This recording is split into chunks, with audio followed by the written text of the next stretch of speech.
కోహం సోహం, నేను ఎవడు నేను ఎవరిని అను ప్రశ్న విచార్యము.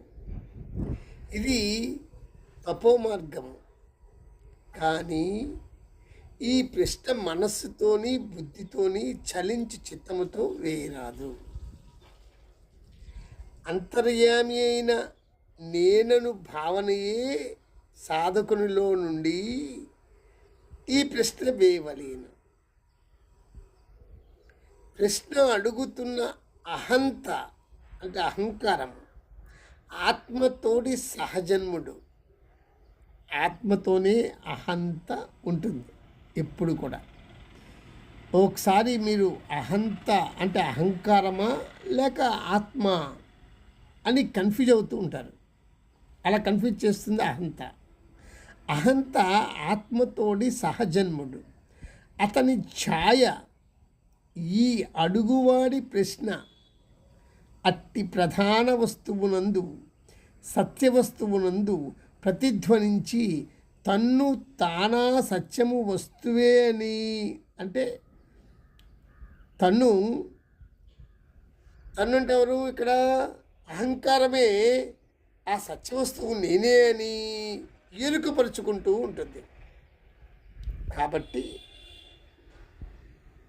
ఈ ఆత్మని కప్పిపుచ్చి మభ్యపెట్టి ఈ అహంత అంటే అహంకారము గుర్తుపెట్టుకోండి. ఈ అహంత వస్తుంది కదా, ఇది సత్యవస్తువు నేనే అని చెబుతుంది అహంత. అది మీరు చాలా జాగ్రత్తగా ఆ వైవిధ్యాన్ని గుర్తుపట్టాలి. ఎందుకంటే ఆత్మతోనే అహంత ఉంటూ ఉంటుంది. ఈ అహంత తొలగిపోతే కానీ మీరు ఆత్మని గుర్తించలేరు.